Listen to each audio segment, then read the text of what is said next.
इसकी रोशनी भी अदास लग रही थी। ऐसी खामोश रात में आग कन्हा बैठा हुआ था। इसके दिल में बहुत सी बातें थे, मगर कहने वाला कोई न था।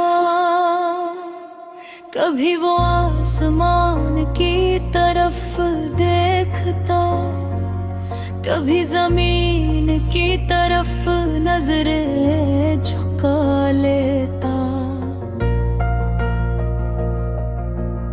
इसे याद आता कि कभी जिंदगी कितनी खूबसूरत लगती थी। कभी हंसी थी, कभी दोस्त थे, कभी उम्मीदें थे। मगर अब सब कुछ जैसे आहिस्ता आहिस्ता दूर हो गया था। आके ते दिल में एक अजीब सी खामोशी थी, ऐसी खामोशी जिसमें बहुत शोर छुपा हुआ था। वो किसी को अपनी तकलीफ बताना चाहता था, मगर हर बार अल्फाज इसके लबों तक आकर रुक जाते थे। वो सोचता था शायद किस्मत को यही मंजूर था। कुछ लोग जिंदगी में आते हैं और दिल में घर बना लेते हैं, मगर एक दिन वही लोग बना कुछ कहे दूर चले जाते हैं। इनके जाने के बाद सिर्फ यादें रह जाती हैं। आके को भी किसी की याद सताती थी, वो याद जो कभी खुशी देती थी। मगर अब वो याद आंखों में नमी ले आती थी। हर गुजरने वाला दिन उसे माजी की तरफ ले जाता था। वो खुद से सवाल करता था, क्या वाकई मोहब्बत इतनी कमजोर होती है, या फिर लोग ही बदल जाते हैं। मगर इन सवालों का जवाब किसी के पास नहीं था। कभी कभी आके को लगता था कि शायद वही गलत था। शायद इसने जरूरत से याद सच्चाई से मोहब्बत की। शायद इसने दिल की बातें बहुत आसानी से कह दे, और शायद इसीलिए वो अकेला रह गया। रात गहरी होती जा रही थी, हवा में ठंड बरस रही थी। मगर आके के दिल की अदासी इस ठंड से भी ज्यादा थी।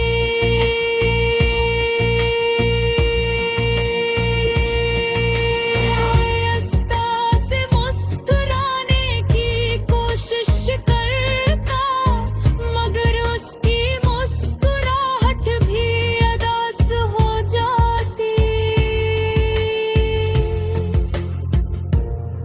ऐसा लगता था जैसे खुशी ने उसका रास्ता भूल गया हो। कभी वो सोचता था कि काश वक्त वापस आ जाए, काश वो दिन फिर से लौट आए, जब दिल हल्का होता था और जिंदगी आसान लगती थी। मगर वक्त कभी वापस नहीं आता, वो हमेशा आगे बढ़ता रहता है।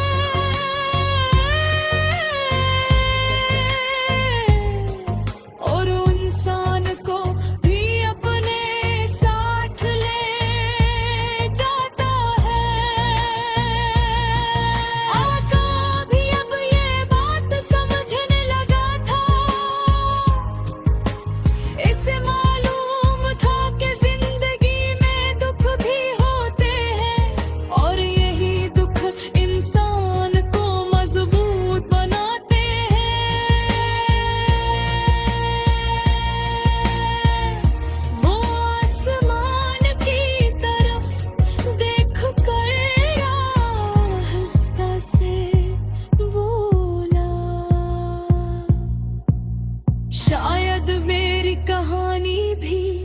ऐसी ही है। एक खामोश कहानी जिसमें मोहब्बत भी है और अदासी भी। हवा ने जैसे इसकी बात सुन ली। दरख्तों के पत्ते हल्के हल्के हिलने लगे। आके ने गहरी सांस ली और दिल को समझाया। जिंदगी रखती नहीं चाहे दिल टिकना ही। अदास क्यों न हो।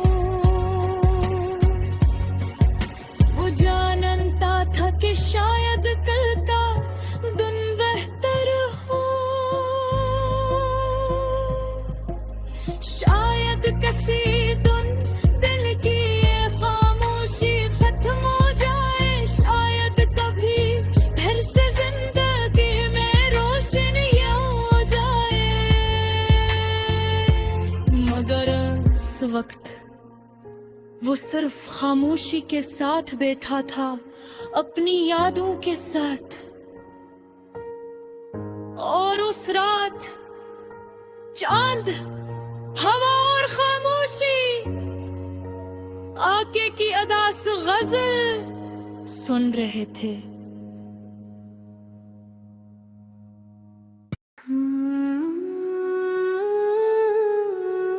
जिस सुबह इसराइल और अमेरिका ने ईरान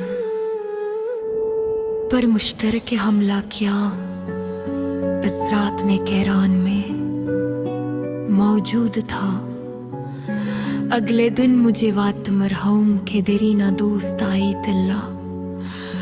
जमरानी के इंतकाल पर इनके घर फातह खानी के ले जाना खा।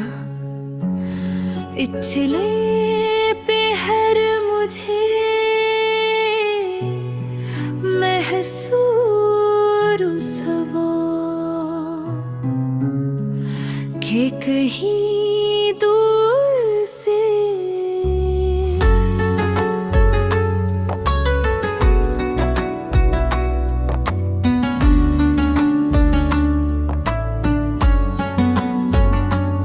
धमकों की आवाज आई है मेरे होटल के कमरे से। पूरे शहर का मंजर देखा जा सकता भला खैरा के। हर होकर देखा लेकिन मुझे घूमने के कोई आसार दिखाए नहीं रे। इसलिए मैं अपने बस्तर पर दोबारा लेट गया। सुबह नौजे के करीब मेरे मेजबान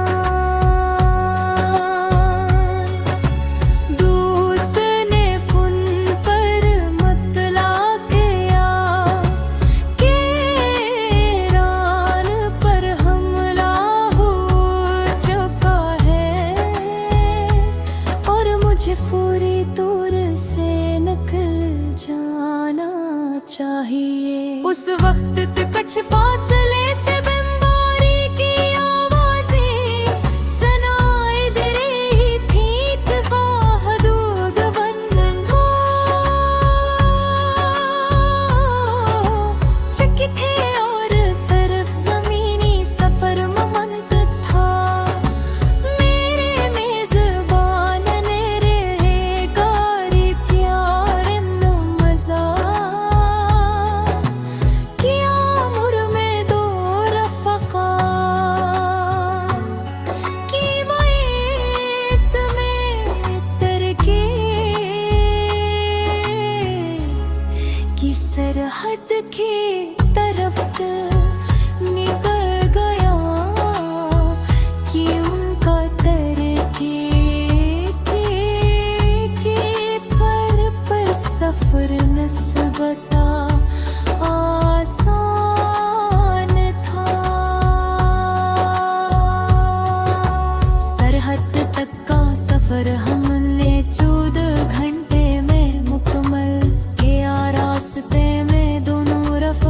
जो के आमेरानी लोग थे, इनसे गुफ्तगू भी रही जिससे रोने के मौजूदा हालात को समझने मनद में लेकर के बहज के पर सरहदी शहर वन से परवाज के जरिए अंकरा पे पहुंचा,